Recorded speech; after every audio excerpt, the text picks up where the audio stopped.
క్రీస్తునందు ప్రేమైన సోదరి సహోదరులకు యేసుక్రీస్తు నామములో శుభములు. దేవుని యొక్క నూతనమైన కృప మీకు కలుగునుగాక.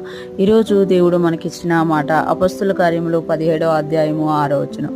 అయితే వారు కనబడనందున యోషానును కొందరు సహోదరులను ఆ పట్టణపు అధికారుల యొద్దకు ఈడ్చుకొని పోయి భూలోకమును తలక్రిందలు చేసిన వీరు ఇక్కడికి కూడా వచ్చి ఉన్నారు. యోషాను వీరిని చేర్చుకుని ఉన్నాడు. ఈ మాటలు మనం అపొస్తలుల కార్యంలో చూస్తున్నాము. పౌలు గారు సువార్తీకరణ చేస్తున్న దినాలలో కొంతమంది ఏం చేశారు అనంటే పౌలు గారిని పట్టుకోవడానికి కోసం వచ్చి, అయితే ఆ పౌలు గారు కనబడనందున యాషోనును కొందరు సహోదరులను ఆ పట్టణపు అధికారుల యొద్దకు ఈడ్చుకొని పోయి, అంటే పౌలు గారి యొక్క టీంని పట్టుకోవాలని వచ్చారు. కానీ పౌలు గారు వాళ్ళ యొక్క సహోదరులు కనబడకపోతే అక్కడ ఉన్న యాషోనును మరికొందరు సహోదరులంట పట్టణపు అధికారుల యొద్దకు ఈడ్చుకొని పోయారంట. అంటే తీసుకొని పోవడం కాదు, లేకపోతే పిలవడం కాదు, లేకపోతే రండి అని చెప్పడం కాదు, ఈడ్చుకొని పోయారనమాట. ఈడ్చుకొని పోయి అక్కడ ఏమని సాక్ష్యం చెప్తున్నారు అని అంటే, భూలోకమును తలక్రిందులు చేసిన వీరు ఇక్కడికి కూడా వచ్చి ఉన్నారు, యాషోను వీరిని చేర్చుకొని ఉన్నాడు. భూలోకమును తలక్రిందుల చేసిన వీరు ఇక్కడికి కూడా వచ్చినారు. భూలోకమునంట అంటే పౌలు గారు సువార్త చెప్తూ అనేక మందిని దేవుని యొద్దకు తృప్తుండడం వల్ల అనేక మంది హృదయాలు ఏమైపోయినాయి అనంటే పౌలుకు విరోధముగా మారిపోయినట. పౌలు తాలూకా సహోదరుల్ని ఎలా చూస్తుందంటే భూలోకమును తలక్రిందుల చేసిన వారంట.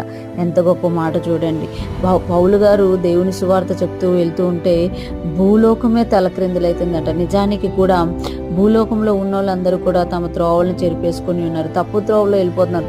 వారందరూ దేవుని సువార్త ద్వారా ఎప్పుడైతే పౌలు గారు దేవుని వైపు తిప్పుతున్నారో వారందరూ మారు మనసు పొందడం వల్ల, వారు మరలా తప్పులన్నీ వదిలేయడం వల్ల, పౌలు గారు చేసిన ఈ సువార్త వల్ల భూలోకం ఏమవుతుందంట, తలక్రిందులైతుందంట.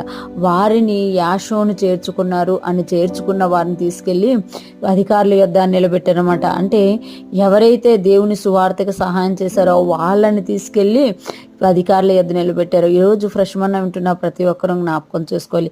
పౌలు గారు, షీలా గారు, ఆ యొక్క సహోదరులందరూ కలిసి సువార్తను ప్రకటించడం ద్వారా, దేవుని కార్యాలు చేయడం ద్వారా, అద్భుతాలు చేయడం ద్వారా భూలోకమును తలక్రిందులు చేశారంట.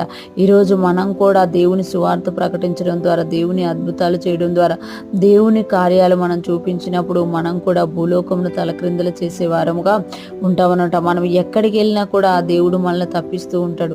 దుష్టుని చేతిలో పడకుండా దేవుడు మనల్ని కాపాడుతూ ఉంటామట. ఈరోజు ఫ్రెష్ మన్నా వింటున్న ప్రతి ఒక్కరూ కూడా పౌలు గారు లాగా దేవుని సువార్తను ప్రకటించే వారంగా, భూలోకమును తలక్రిందలు చేసేటటువంటి అద్భుతాలు చేసే వారముగా ఉందముగాక. దేవుని సువార్త భారం మన మీద ఉంది కనుక మనము దేవునితో నడుస్తూ అనేక మందికి సువార్తను ప్రకటిస్తూ అనేక మందిని యేసు వైపు త్రిప్పుతూ ముందుకు సాగిపోదుముగాక. ఆమేన్.